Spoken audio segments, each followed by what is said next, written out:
Selamat siang, kenalkan saya Diki Soto, Technical Advisor dari Synex Metrodata. Hari ini saya akan membahas tentang salah satu produk Veritas, yaitu namanya Enterprise Vault. Nah, fungsinya Enterprise Vault ini sebagai apa sih? Ini sebenarnya fiturnya itu untuk archiving. Ada yang tahu archiving mungkin? Nah, bedanya archiving sama backup itu apa sih? Bedanya kalau backup kita bikin duplikat data, tapi kalau archiving kita mindahin data aslinya, tapi kita ngasih tahu data aslinya itu ada di mana dan kita bikin shortcut untuk data aslinya tersebut. Jadi kita kayak migrasi data, tapi si user masih bisa lihat data tersebut. Gitu, itu bedanya archiving sama backup. Kalau backup kan kita ngeduplikatin data ke tempat lain, di mana data aslinya sebenarnya masih ada di salah satu server, tapi kita duplikat lagi di server yang lain. Oke. Nah, agendanya itu kenapa sih kita butuh namanya archiving? DPK-nya the cost of storage pain, gitu. Kenapa? Terus ada lagi seperti apa sih Enterprise Vault dan file system archiving sama file system archiving in depth. Jadi ada saya sedikit tampilan dari sisi GUI-nya si Enterprise Vault. Oke. Habis itu ada Q&A. Kalau ada pertanyaan langsung tanya aja, sering tanya jawab. Ada tanya jawab? Nggak ada. Oh, ada. Oke, Q&A-nya nanti kita skip aja. Oke, today's storage headache. Kenapa sih problem dari sisi storage saat ini, khususnya untuk yang local storage? Nah, file volume forever on the increase. Kita tahu lah kalau kita ada kebutuhan file server atau server tersebut, pasti suatu saat nanti akan dia selalu bertambah. Kita tambah disk lagi, tambah disk lagi, tambah disk lagi, seperti itu. Kenapa? Karena growth datanya itu semakin hari, semakin bulan, semakin tahun itu semakin besar. Gitu. Terus continually buying more disk, sehingga dari sisi manajemen harus beli lagi, harus invest lagi, invest lagi, invest lagi. Nah, problemnya setelah udah growth seperti itu dari sisi datanya, nah backupnya tuh long. Jadi dia akan ngelakuin backup dari data tersebut itu pasti lama. Pertama mungkin sekitar 1 jam. Ketika datanya growth 10% itu naik lagi jadi 1,5 jam. Kemudian bulan berikutnya lagi jadi 3 jam. Nah itulah problemnya. Terus restore, bridge SLA. Udah backupnya lama, restore-nya pun pasti lama kalau datanya itu nggak di manage. Seperti itu. User never delete anything. Kita tahu lah dari sisi user, setiap kita naruh, kita bikin file server, si user tuh pasti naruh apa aja di situ. Terserah dia mau naruh file kantornya dia atau videonya dia, pasti kita nggak pernah ada yang di manage. Paling kita manage cuma dari sisi security-nya aja, kita install antivirus atau anti malware seperti itu. IT waste time cleaning file server, ya kita tahu dari sisi IT administration pasti dia capek, saya harus manage si servernya tersebut, kayak ngedelete-deletin data yang udah nggak kepakai, kadang-kadang juga nggak di manage gitu. Data yang udah lama pun pasti ya udahlah biarin aja, sehingga dari sisi datanya semakin besar, storage pun semakin besar juga. No idea what files are stored where. Kadang-kadang si user juga nggak tahu saya taruh data ini ada di mana ya, gitu. Itu yang kadang-kadang juga complicated pada saat pencarian dari data tersebut. Prohibited files are restored, sama some files need to be deleted. Jadi kita bikin polisi aturan bahwa ada file-file yang harus di delete atau di manage.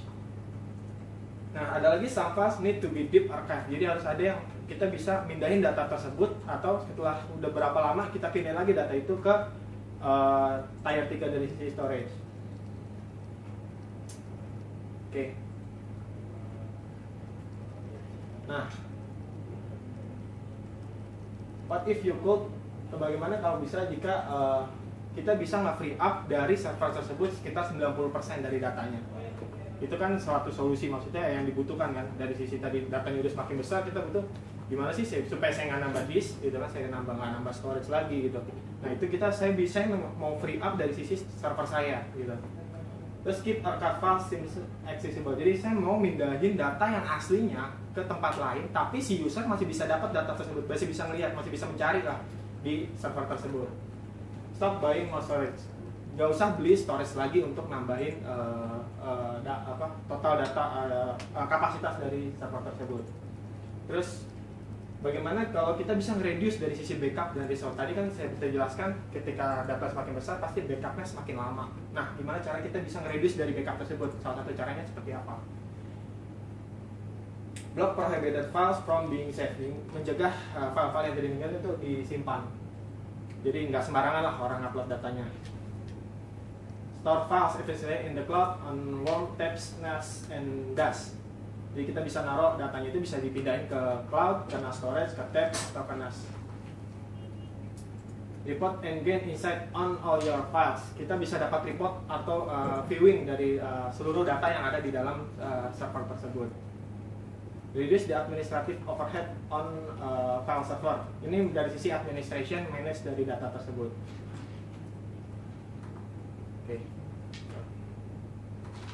Nah, Enterprise saya kenalin itu namanya Enterprise Vault File System Archiving. Nah, di dalam Enterprise Vault File System Archiving ini ada namanya untuk yang reporting. Ini untuk analitik dari sisi aktif dan archive content on file server. Jadi kita bisa tahu file yang sering diakses yang mana, file yang sering ada perubahan yang mana, seperti itu. Content control, prevent files from being created that are outside of corporate operation. Nah, ini juga ada namanya untuk content control dari sisi security. Jadi kita bisa tahu, jadi file yang diupload itu hanya file-file kantor aja ke dalam file server, sehingga apa? Supaya datanya nggak terlalu broad dan memakan storage lagi. Gitu. Karena sama ini kan ya seperti saya jelaskan sebelumnya, ketika kita sediain satu file sharing, pasti siapapun ngakses naruh data apa aja sembarangan. Gitu. Even itu nggak di luar dari data kantor. Classification, deployment of granular folder hierarchy allowing user classification of file into the archive. Nah, ini untuk granular folder hierarchy. Jadi hierarki dari sisi foldernya tersebut. Misalnya saya punya data, accounting. Nah, di dalam accounting itu isinya data khusus yang accounting aja dan nggak boleh diakses sama divisi lain. Nah, ini terus ada lagi namanya solusinya di dalam itu yaitu ada archiving, flexible policy control archiving to secondary site. Nah, ini untuk nah, ini untuk yang mindahin data aslinya ke tempat yang berbeda, gitu. Mindahin aslinya data yang tempat yang berbeda. Discovery, nah ini untuk metode pencariannya. Jadi kalau misalnya kita nyari filenya itu nggak buka satu-satu file, kita nggak cari di Windows Explorer, kita search file. Bayangin kalau udah jutaan file yang udah di-archive juga, udah dipindahin datanya ke tempat yang lain, pencariannya seperti apa. Nah, ini ada namanya teknologi namanya Discover. Sama retention management. Retention management ini fungsinya untuk kita ngasih tahu expired dari datanya tersebut. Setelah di-archive itu mau diapain? Apakah dipindah ke tab backup atau mau dipindahin ke cloud seperti yang tadi solution yang diberikan, mau ke NAS storage atau ke cloud. Nah, terus selanjutnya itu Enterprise Vault and File System. Nah, ini adalah topologi dari deployment dari sisi archive and discovery platform. Nah, Enterprise archiving itu adanya di dalam sisi manage. Jadi itu manage part. Jadi ada retention, deletion, preservation, sama reporting. Itu ada di dalam archive server. Sedangkan storage-nya ini tempat penyimpanan. Discovery ini tempat pencariannya. Seperti itu. Nah, yang disupport itu untuk di archive selain dari file system atau file server tersebut, itu kita bisa archive mail server, SharePoint, terus Lotus, sama lah mail server juga, Lotus Domain. Oke. Nah, untuk file server platform yang disupport, ini yang support OS-nya, kalau yang dari sisi standalone itu yang support itu Microsoft. Jadi Microsoft platform, jadi dia pakai protokol JFS, dia yang disupport. Nah, itu disupport Windows 2003, 2008, terbaru 2012 di Windows Store itu harus standalone. Nah, untuk yang menggunakan storage yang bisa melakukan bisa dijadikan sebagai NAS atau jadi sebagai file server, itu disupport itu NetApp sama EMC. Hanya ini aja platform dari si storage yang dijadikan NAS dan disupport sama untuk di archive sama si Enterprise Vault.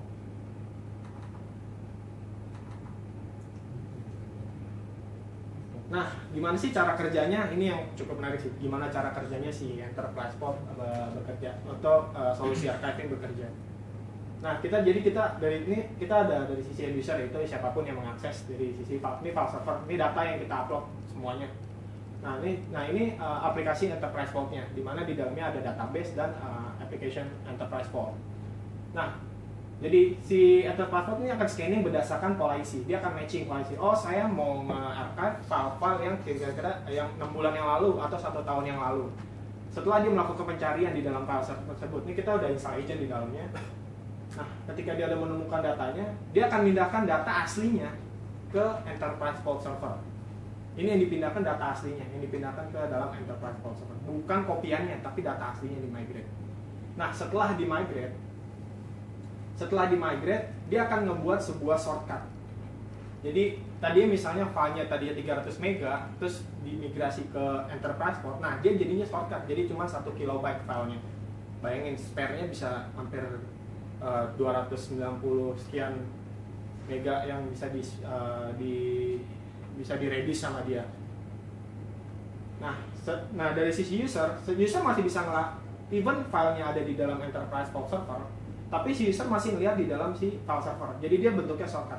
Nah, ketika si user melakukan double click, dia mau ngebuka filenya, dia akan ngambil datanya, narik datanya langsung dari enterprise file. Nah, sebenarnya user menarik datanya langsung dari enterprise file, bukan dari file server lagi. Jadi dari file server ini ngarahin ke enterprise file untuk narik data aslinya. Nah, bagaimana kalau datanya disimpan? Pertanyaannya gitu, apakah dia akan naruh di sini apa di sini? Ketika datanya ada disimpan, timestamp datanya itu berubah. Dia akan ditaruhnya di file server. Data yang keduanya itu ketika di save as, kita edit lah. Kalau kita nggak save atau kita edit, dia nggak akan berubah. Tapi kalau misalnya kita lakukan perubahan, timestamp itu kan berubah. Nah, itu data aslinya, itu kan disimpan di sini. Tapi data yang di enterprise vault itu masih ada. Nanti ada dia akan bikin policy apa namanya timestamp baru di dalam si enterprise vault-nya. Okay. Nah, ini untuk yang return of investment dari sisi file system archiving. Kenapa sih butuh file system archiving gitu? Kita tahu lah kalau kita punya file server, kita punya data 10 terabyte, terus kita backup itu kita butuh namanya 10 tab, di mana ada asumsikan satu tabnya 1 terabyte, 10 tab library.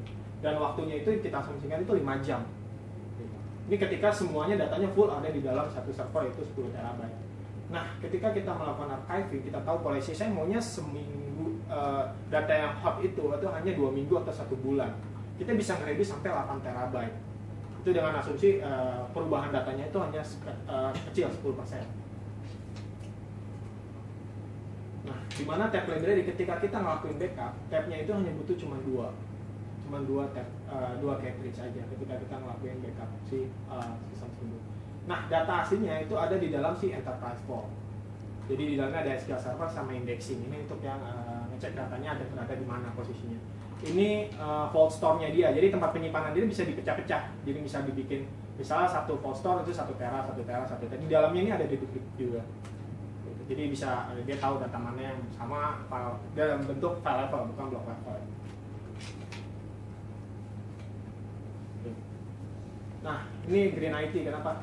Dari si disk kan kita tahu lah dari tadinya 500 GB dikali 20 ya, pada saat kita archive ternyata dia cuma butuh 2 tera. Sisanya 8 tera terserah mau dipakai buat apa. Atau mau dipakai dipindahin bisa ke server yang lain.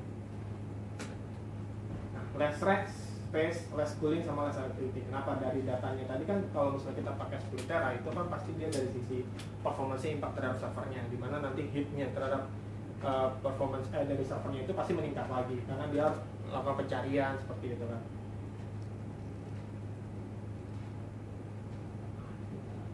Nah, ini dari sisi tampilan dari sisi reportingnya si file system archivingnya enterprise. Jadi kita bisa tahu, oh ini aktif source usage-nya, ini C-nya ada berapa, ini filenya ada berapa, bisa ketahuan. Terus berapa ini ada size-nya berapa, 50 GB, space usable-nya berapa, total free-nya berapa, setelah di archive ada berapa, itu kelihatan nanti dari sisi reportingnya si enterprise vault.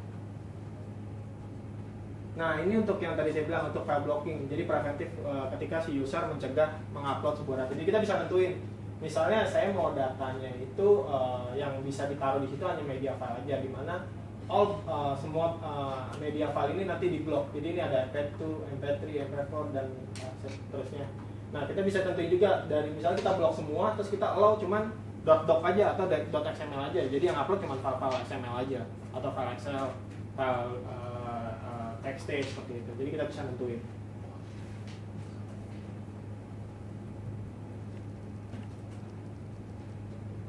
Nah, ini dari sisi tampilan dari sisi polisinya. Jadi kita bisa juga ngelakuin dari sisi archivingnya di action to perform all matching file. Ketika kita nemuin all Microsoft, ini kan kita bikin description all Microsoft Office file will be included for archive. Jadi semua file-file Office itu di archive sama dia. Jadi ketika dia menemukan, oh ternyata ini ada file-file Office, ya udah saya bikin saya archive, saya pindahin datanya ke enterprise file server. Terus saya buat shortcutnya. Saya buat shortcut dari sisi supaya si user masih bisa mengakses data tersebut.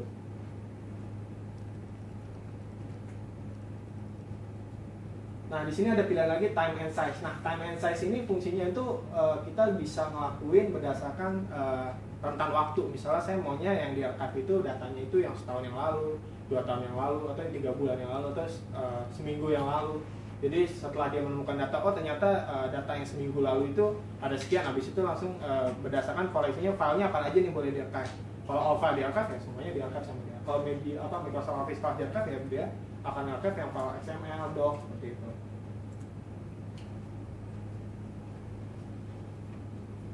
Nah, ini setelah dia menjadi placeholder atau jadi shortcut. Nah, ini shortcutnya. Jadi tampilannya itu filenya kayak ada X-nya gitu, kayak file hilang gitu. Tapi ini sebenarnya bukan file aslinya. Sebenarnya file aslinya adanya di enterprise mode. Jadi ketika kita membuka file ini, itu akan dinarik dari enterprise mode dan file itu akan muncul di dalam desktop kita.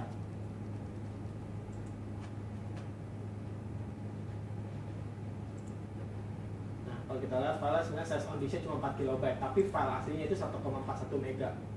Gitu. Jadi kelihatan kan bedanya. Sebenarnya kalau kita ini 4,6 mega, tapi pas kita lihat sebenarnya size on disk cuma 4 KB. Sebenarnya dia shortcut doang. Tapi dia nggak tahu nih filenya ada loh sebenarnya gitu.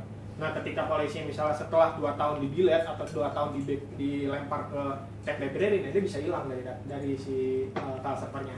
Itu tergantung koleksi yang mau dibuat seperti apa sih. Nah, ini dari sisi retention folder. Jadi kita bisa tentuin 1 tahun, 3 tahun, 7 tahun. Terus folder buat si divisi legal atau ini folder personalnya user. Nah, kita bisa tahu dari 1 tahun, 3 tahun. Nah, ini nanti semua file-file yang di archive itu taruhnya akan di sini di dalam si EV enterprise file servernya.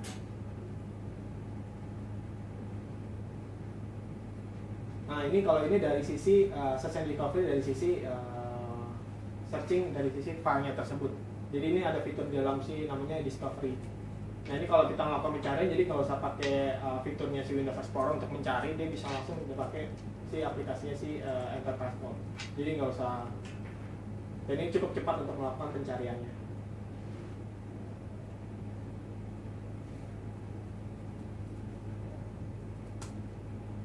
Nah, oke.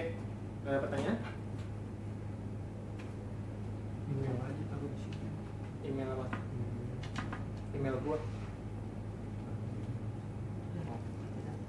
Oke. Mungkin segitu aja sih yang bisa saya sampaikan untuk yang Enterprise Processor. Oke, sampai ketemu lagi pertemuan berikutnya dengan saya Diki Soeharto.